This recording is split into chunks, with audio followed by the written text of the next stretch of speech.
아침마당과 관련한 아주 그래 선대인 다양한 추억들이 있죠. 다양한 추억. 네. 이야기를 제가 하세요. 사실 한교익 선생님은 뭐 자주 뵌 적이 사실 많이 없었는데 되게 친숙한 게 뭐냐면 그 영광검색부에 올라 있는데 그 아침마당 중도 하차 동기입니다. 그러니까 이제 이야기를 좀 풀어서 하자면 이렇습니다. 이게 많은 분들이 블랙리스트라고 그러면 문화 연예계 쪽 인사분들 주로 이제 생각을 하시는데요. 사실 제가 볼 때는 뭐 진지한 뭐 시사 평론을 하거나 정책 평론을 하는 이런 쪽에도 다 좀 해당이 되는 것 같아요. 그러니까 예를 들면 제 경우에는 이게 들어간 것 같은데? 네. 이게 그래도 좀 낫네요. 그래 오늘 마이크 왜 그러냐? 이거 그거 질 좋다. 않았어요. 저게 세네. 예. 제 경우에는 뭐 이런 거죠. 미아누님 같은 분이 이렇게 있을 때는 사실 저도 방송에 꽤 많이 나갔었어요. 근데 어느 순간부터 섭외가 점점점 줄어들어요. 이명박 박근혜 정부 때. 예. 그리고 되게 석연찮은 건 뭐냐 하면 섭외가 실무진에서 들어왔어요. 그리고 나서 얼마 있다가 시간 비워놔라 그래서 억지로 시간 비워놓으면 얼마 있다가 연락이 와서는 그냥 무슨 사정이 생겨서 구체적인 설명도 안 합니다. 예. 사정이 생겨서 취소됐다거나 뭐 주제가 바뀌었다거나 예. 그런 이제 경험들이 4-5차례 이상 되는 거죠. 자 이제 뭐 그래서 이제 어떤 생각을 하냐면 그래 이명박 박근혜 정부 있는 동안은 방송 안 나간다. 예. 그러고 있었어요. 그러고 있었는데 제 경우에는 이제 지난해였죠. 지난해 여름쯤에 KBS 아침마당에 PD가 집요하게 전화가 오더라고요. 그래서 아니 나는 이런 트라우마가 있어서 안 나간다. 예. 그랬더니 절대 그런 일 없도록 하겠다는 거예요. 그래서 당신 서약할 수 있냐? 예. 서약한대요. 그래서 나갔습니다. 나갔는데 어떤 일이 벌어졌냐? 제가 이제 나간 코너가 아침마당에서 전문가 5명이 이제 자기 전문 분야의 이야기를 해서 시청자 평가를 받아서 매주 서바이벌 게임을 해요. 사실상. 그래서 제가 뭐 어쨌거나 3주, 6주 해서 이제 살아남았거든요. 그래서 이제 다시 3주를 더 나가게 돼 있었어요. 그런데 지난해 추석 전날 아내와 점심을 오붓하게 먹고 있는데 KBS 아침마당 PD한테 전화가 걸린 겁니다. 윗선에서 도저히 더 이상 선대인을 내보낼 수 없다. 그만 나오게 하라고 그랬다는 거예요. 그 뉘앙스는 이미 그 제작진도 위에 좀 뭐 쌓인 게 있는 불만을 품고 있는 가운데 뉘앙스. 그러니까 이제 그 현장 PD는 실무 PD는 자기가 나름대로 버텨보려고 했으나 뭐 저 섭외할 때부터 이제 그걸 생각을 했으니까 예. 저한테 이제 면피를 해야 되는 것 아니야 좀 이런 마음이 있었던 것 같아요. 예. 그래서 이제 윗선의 뭐 그런 지시로 자기가 여러 차례 한 거 했으나 어쩔 수 없었다는 투로 이제 이야기를 하더라고요. 근데 그게 추석 연휴 전날이었어요. 예. 그래서 추석 내내 이제 좀 고민을 했죠. 사실은 지난해 추석은 제가 뭐 진짜 아무 생각도 없었고요. 이걸 어떻게 대응해야 되나. 근데 아무리 생각해도 이건 제 개인의 문제가 아니라 공론화해야 될 문제라고 생각했던 거죠. 그래서 이제 추석 연휴가 끝날 무렵에 페이스북에 올리고 그게 이제 많은 언론들을 통해서 이제 기사화됐습니다. 그래서 근데 그때 저를 중도 하차시킨 이유가 이런 거였어요. 무슨 시청자 옴부즈맨이라는 제도도 있고요. 네. 시청자위원회라는 제도도 있습니다. 네. 근데 거기에는 불만이 접수가 된 게 하나도 없어요. 그다음에 시청자 투표를 하는 거기 이제 앱이 있는데 앱에도 저에 대해서 무슨 뭐 방송이 잘못됐으니까 선대인 나가게 해야 된다. 하나도 안 올라왔거든요. 뭐라고 하냐면 국장이 어디서 외부 인사한테 전화를 받았는데 선대인 그 사람 부동산에 관해서 너무 이상하게 이야기한다. 못 나오게 하라. 이렇게 이야기했다. 이상한 얘기가 뭐라는 거예요? 아니 그러니까 뭐 알 수가 없죠. 예. 그래서 그게 근데 그렇게 그 사례 하나를 이야기하면서 시청자들의 불만이 많으니 시청자들의 요구에 따라서 잘랐다. 이런 식의 얘기가. 저도 불만이 없었는데. 아니 그러니까 시청자의 불만이라는 걸 아무리 찾아봐도 없어요. 게시판에도 없고 뭐 공식적인 통로를 통해서도 없었던 거죠. 그래서 저는 선배님 재미없으니 잘라라. 이러면 그렇지. 난 이해가 가. 네, 왜냐면 충분히 말이 돼요. 길다. 네. 아니 근데 얘는 사실 길어. 아니 근데 이게 얘기 들으면서 네. 이렇게 보면서 갑자기 제가 막 되게 억울하고 막 울화가 약간 치미는 게 그러니까 뭐 이쪽은 어떻게든 뭔가 어떤 이유를 갖다 대잖아요. 이유를. 저 같은 경우는 제가 사실은 그 드라마국에서 잘려서 그 주조정실 이제 MD 송출실로 발령이 났는데 그 이유가 뭐냐면 마지막으로 만든 드라마가 시청률이 너무 잘 나온 거예요. 그러니까 마지막 2015년에 드라마가 뭐였어요? 그러니까 여왕의 꽃이라는 드라마에 아이고. 그거를 아. 제가 그러니까 제 이름을 걸고 연출을 하면은 항상 위에서 자르기 때문에 어떤 국장님이 연출하는데 저는 야외 연출로 이제 들어갔어요. 예. 그래서 제 이름은 거기에 올라가 있진 않아요. 그래서 이 편성표라든지 이런 데는 없었고 근데 그게 첫 회 시청률이 20이 넘고 우와. 광고 막 완판되고 예. 그래서 마지막에 끝날 때도 시청률이 20이 넘고 끝났어요. 그래서 그 드라마국에서 저에게 이제 그 인사고과를 줬는데 두 번째로 높은 거 제일 높은 건 아니고 두 번째 높은 걸 줬는데 제일 높은 건 국장님이었네. 모르겠어요. 근데 이제 이걸 보고 임원회의에서 얘기가 나온 거죠. 왜 얘를 이렇게 높은 고가를 줬어? 그래서 아니 그 저기 드라마를 했는데 성과가 있어서 준 건데 그랬더니 거기에서 임원회의에서 아니 그러니까 왜 얘를 성과를 낼 수 있는 자리에 보냈냐고. 그래. 그러니까 아예 성과가 안 나는 자리로 보내. 근데 그게 이제 그 주조정실 그 MD 업무라는 건 뭐냐면 아. MD 업무는 잘하면은 아무 문제가 없는 혼자. 거예요. 네. 근데 혹시라도 하다가 방송 사고가 나거나 자막 사고가 나거나 송출 미스가 나면은 다 온팡 뒤집어 쓰는 자리거든요. 그러니까 마이너스는 있어도 플러스는 없는 잘하면 빵점 뭘 실수하면 마이너스. 그래서 저는 얘기를 들으면서 되게 울컥한 게 아이씨 나는 심지어 일 잘한다고 쫓겨나는 그래. 아니, 그래서 어떤 PD는 막 카트 줄 때 그 카트를 줘요. PD가 헤이 원 컷, 투 컷, 쓰리 컷 이렇게 주는데 카메라 계속 투, 카메라 원, 투, 쓰리 뭐 이렇게 있거든요. 그러니까 화가 나니까 그렇게 하지. 원 컷, 투 컷, 쓰리 컷 이렇게 계속 손을 계속 이렇게 헤이 컷.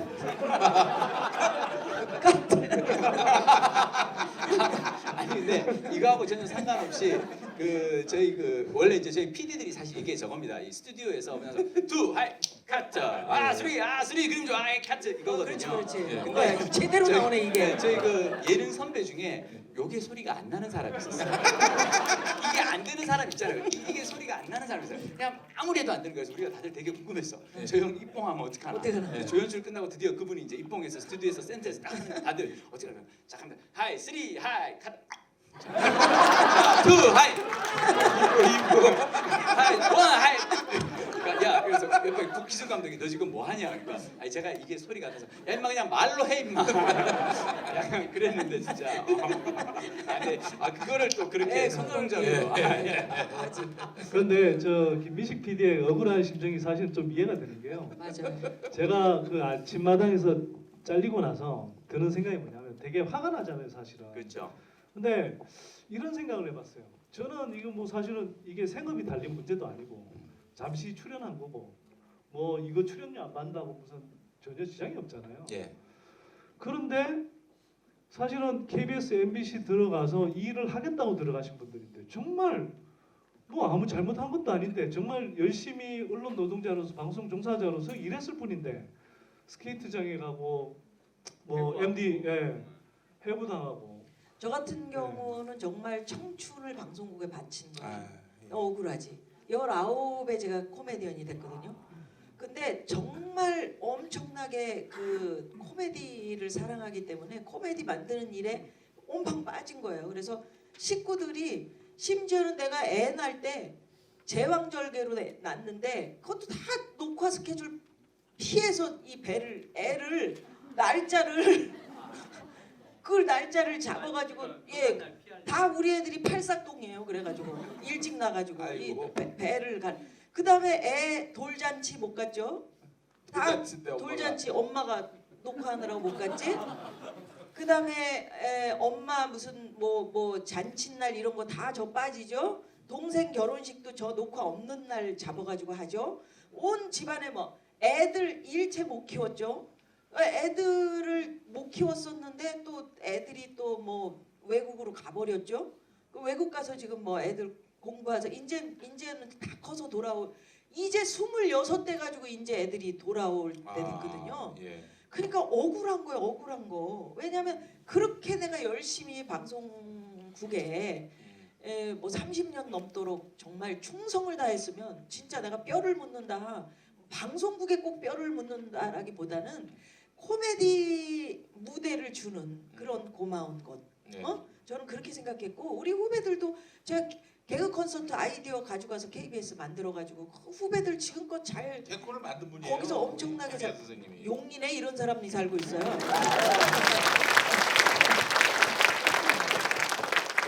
아니 그러니까 코미디 하시는 분이 그러나. 투사로 돼버리니까 그러니까 비정상적인 사인 거예요. 코미디로 다시 돌아갈 수도 없을 것 같아 지금 저는 이런 상황이면. 정말 이 코미디 프로그램에 대한 탄압 이건 정말 이 지난 9년 정부의 사실은 굉장히 상징적인 사건이라고 보는 것이 정치 코미디, 풍자 코미디 이런 건 상상도 못할 일이었고 알아서 기죠 위에서. 그 풍자조차 못하는 현실을 풍자한 코미디 민상 토론 있죠.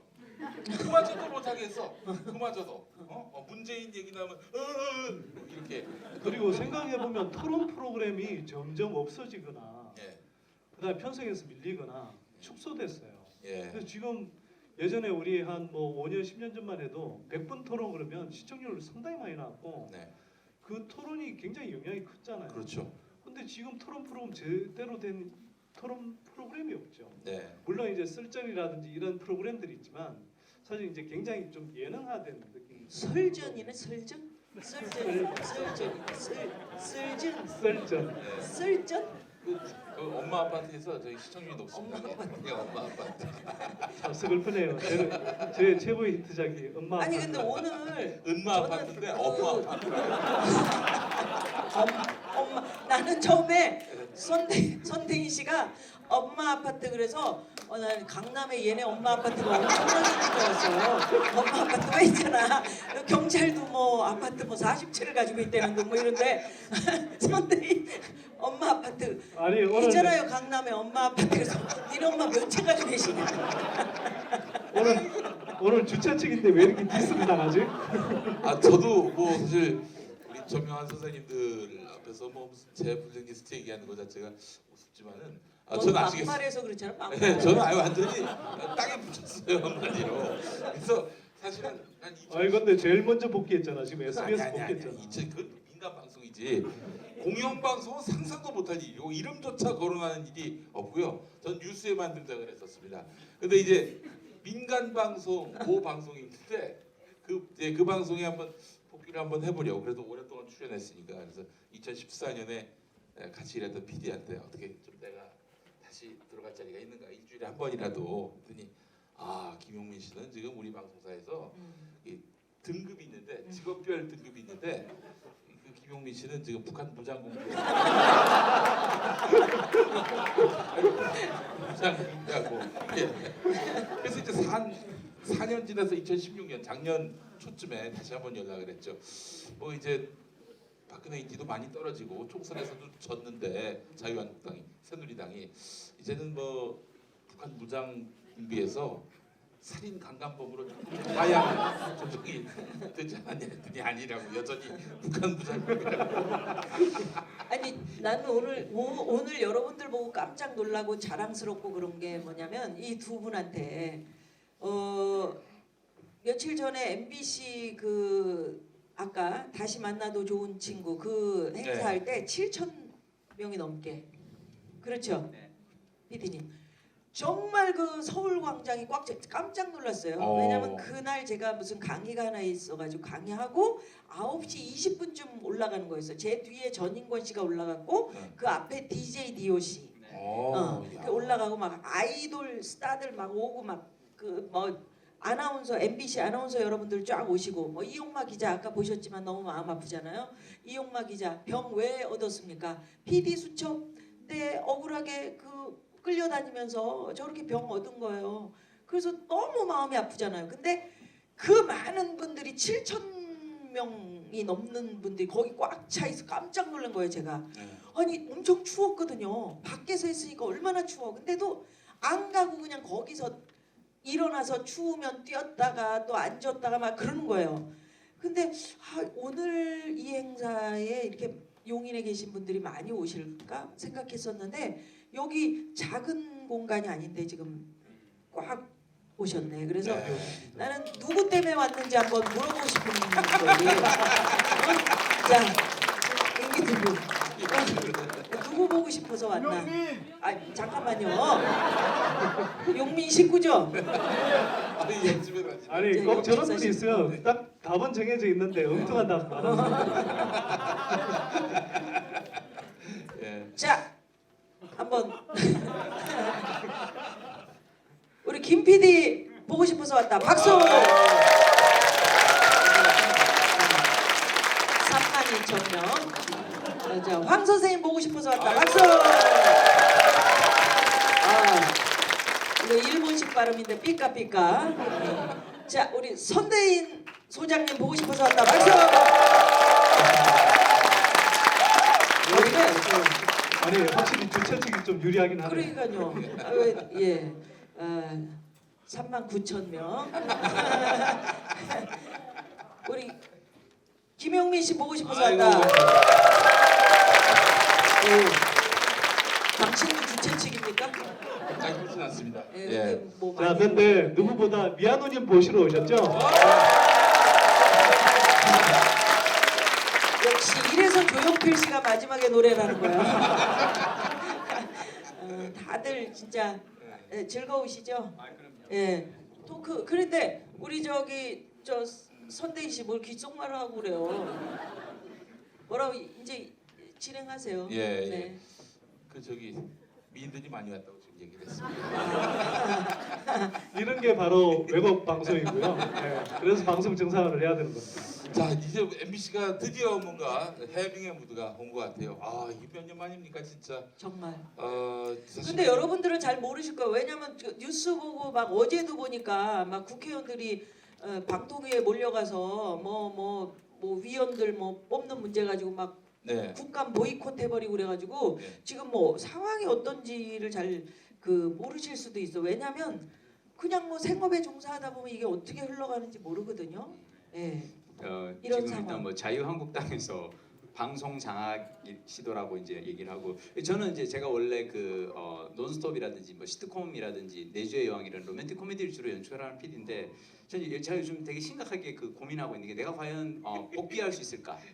코미디를 할 자신이 없어요. 여러분. 저는 자유한국당 의원들이 저런 그 개드립을 치고 오늘 그 고영주 여러분 한번 고영주라고 오늘 네이버 뉴스에 한번 쳐서 그분이 오늘 어떤 멘트를 주옥 같은 멘트를 하셨는지 정말 이렇게 보시면 나는 과연 내가 코미디를 과연 이제 할 수 나도 그래, 있을까? 나도. 나 진짜 자신이 없어요 진짜.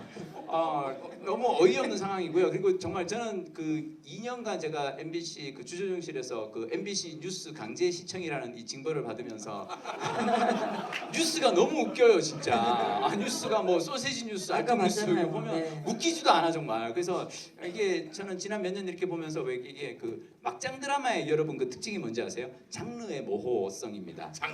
이게 처음에 로맨스물 같은데 코미디 같기도 하고 그러다 갑자기 어느 순간 스릴러가 됐다가 막판에는 호러로 막 하고 지금 그래요. 그래서 저는 지금 약간 어디까지 왔냐면 처음에는 약간 이게 코미디 얘들이 웃기려나 보다. 근데 그다음에 약간 스릴러가 돼요. 진지하게 얘들이 웃기려는 줄 알았더니 이게 얘들이 진심으로 하는 얘기야. 진짜로 얘들은 이게 방송 장악이라고 믿나 봐. 막 근데 지금은 약간 호러예요. 이걸 어디까지 내가 받아들여야 되나. 근데요, 여러분 막장 드라마의 특징이 뭔지 아십니까? 마지막은 해피엔딩이에요. 그렇지. 마지막은 해피엔딩.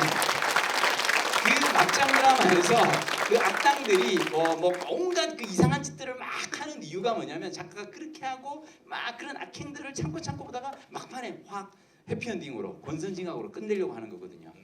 블랙리스트라고 하는 이 방송 장악이라고 하는 막장 드라마가 해피엔딩이 머지않았습니다. 이제 이분들 다 이제 공중파에서 네, 네. 다 만나실 거고요. 얼마 정도 걸리는 겁니까? 이게? 솔직하게 그건 말씀드리면 모르지. 네. 요거는 이제 정확하게 항상 기한을 저한테 물어요. 제가 이 기한을 제가 얘기를 요즘은 트라우마가 있어서 못 하는 게요. 제가 예전에 2012년에 파업할 때 저는 이제 노조 부위원장이었으니까 그 조합원들이 물어봐요. 그래서 파업 얼마쯤 할 거냐고. 제가 처음에 들어갈 때 그랬습니다. 야 2주 만에 끝나. 2주 만에. 걱정하지 마. 다음 달 월급 반토막 나고 끝이야. 근데 월급 반토막이 아니라 연봉이 반토막이 나더라고. 6개월간 파업을 해가지고. 그래서 그 다음부터는 제가 후배들이 형 그래서 이번 파업은 언제쯤 끝나 그러면 말은 내가 아끼고 싶다 뭐 이렇게 얘기를 하는데요. 네. 곧 저희는 이제 정말로 그 곧 11월 2일에 그 그렇죠. 고영주 이사장에 대한 그 해임안을 이제 예. 방송문화진흥회에서 이제 상정해서 표결을 하는데 그 자리에서 그 김장겸 자리에서 사하고 같이 아마 갈 수 없습니까? 예 그러기가 쉬울 것 같아요. 저희도 예. 아, 김장겸도 그 자리에서 아웃. 아니 바라는 아마 거죠. 고영주가 하면 바로 그 다음에 가능하지 않을까라고 생각하는데 근데 저는 솔직하게 말씀드리면 그러니까 김장겸 사장을 치우는 건 저는 1주 뭐 2주라고 생각하는데 걱정은 사실은 저는 그 이후라고 생각해요. 아, 그러니까 그 이후에 저희가 사실은 MBC가 너무 잘못했거든요. 지난 몇 년간 저희가 너무 방송을 망쳐서 제가 요즘 이렇게 그걸 하는 거는 그 요즘 그러니까 예전에는 이렇게 우리가 MBC 정상화해서 국민의 품으로 돌아가겠습니다. 그러면은 이제 막 사람들이 와 그랬는데 요즘은 니들이 언제가 정상이었는데 그 정상이었던 시절을 기억을 못하고 특히 요즘 중학생 고등학생들은 그냥 MBC는 원래 저런 거 아니었나요?라고 얘기하는 친구들도 있고요. 그러니까 이걸 너무 오래돼 버린 거예요. 그래서 저희는 사실은 당장 언제 끝나 이게 문제가 아니라 그 이후로 우리가 정말 4년, 5년, 10년간 얼마나 좋은 방송을 만드느냐로 저희가 이번 싸움에 저희가 정당성을 확보할 수 있는 길은 그 이후의 모습으로 그걸 하기 때문에 감히 참 언제 끝난다 뭐 이런 얘기 참 드리긴 어렵고요. 그- 긴 싸움이 있습니다. 그래요, 맞아요. 근데 제가 우리 용인 시민 여러분들 많이 모이셨으니까 이런 말씀을 좀 한번 드리고 싶어요. 제가 좋아하는 선생님의 시가 함께 맞는 비라고 혹시 들어보셨어요? 예. 예, 신영복 선생님 엄청 제가 좋아하고 용인에도 한번 오셨었어요. 한택식물원에 제가 모셔가지고 용인 시민 여러분들 위해서 드라미아 바로 옆에 예예 있는 한택 보곡이에요. 예. 그래서 거기서 단풍나무 그 숲이 있는데 거기에서 선생님 우리 용인 시민들을 위해서 같이 강의 한번 해주세요. 그래서 감옥으로부터의 사색 이야기를 해주셨어요. 근데 이제 얼마 전에 담론이라는 책도 나왔는데 안타깝게도 선생님 돌아가셨어요. 아이고. 담론 책을 그때 우리 벙커에서 예, 누나가 그때 그 오. 출판 그 북콘서트를 북콘서트 하셨군요. 제가 진행했었고 선생님 자주 뵙고 했었는데 구로에 성공회 대학교가 있어요. 맞아요. 맞아요. 그래서 그 얼마 전에 구로 시민의 숲 같은 데서 더불어 숲이라는 어떤 그 숲에서 하는 토크 콘서트를 했는데 구로에 계신 분들한테 내가 담론이라는 책을 읽어보셨습니까? 그랬더니 많은 분들이 오셨는데 딱 2분 읽어보셨더라고요. 이게 뭐냐면 함께 맞는 비라는 제가 그 시 제목을 먼저 말씀드린 게 그 동네에 누가 있느냐 그리고 여러분들이 얼마나 함께 정말 그 우산을 같이 쓰고 가는 것보다는 우산이 없이 비를 맞고 걸어가는 사람 옆에서 조용히 우산을 접고 같이 비를 맞으면서 걸어가 주는 거 이게 엄청 큰 힘이 되더라라는 거거든요. 근데 그렇게 정말 그 함께 비를 맞아줄 사람들이 그 얼마나 있느냐 그 동네에 어떤 사람이 있을 때 그 사람을 얼마나 그렇게 귀하게 여길 수 있느냐 우리가 그거에 따라서 조금 좀 그 싸움이 길어지고 짧아지고 또 우리가 마음 먹는 거가 달라질 수 있을 것 같은데 예. 오늘 그런 의미에서 여러분들이 이렇게 함께 지금은 비를 맞는 중이잖아요. MBC나 KBS나. 예. 근데 이렇게 정말 그 함께 비를 맞겠다고 와주셔서 큰 힘이 되실 것 같아요. 이런 정말 예. 좋은 얘기 했을 땐 박수를 좀 아. 주고 이미 너무 비를 많이 맞춰가지고. 비를 맞는 예. 아닌데 전 사실 이제 요즘 그 만나면 좋은 친구라는 이 MBC 로고가 사실 되게 무색한 지난 몇 년이었는데요. 제가 요즘 이제 파업 집회할 때마다 정말 만나면 좋은 친구는 이렇게 파업하는 노동자들에게 지지와 응원을 보여주시기 위해서 오시는 분들이라는데 전 사실 오늘 개인적으로 되게 부러운 건 선대인 소장님이 전 개인적으로 부러운 게 왜요? 왜냐하면 오늘 사실 이 정도 캐스팅은 저희가 MBC에서 파업 콘서트를 하고 이렇게 이걸 할 때도 이런 화려한 이게 안 되거든요. 예. 정말로. 근데 우리 선대인 소장님 용인에서 이렇게 화려한 그 생각해 보십시오. 이게 쉽지가 않아요. 그래서 저는 정말 만나면 좋은 친구는 선대인 소장님이구나. 네. 왜냐하면 이런 자리를 마련해주기 위해서 지역 주민들에게 이 MBC, KBS의 정상화를 얘기해주기 위해서 이런 분들을 다 모셔주실 수 있다는 게 그래서 저는 정말 선사장 소장님 오늘 다시 보게 됐어요. 네. 고맙습니다. 이런 좋은 자리. 사실은 마치였습니다 사실은. 네. 우리 저 선대인 소장도 그렇고 우리 김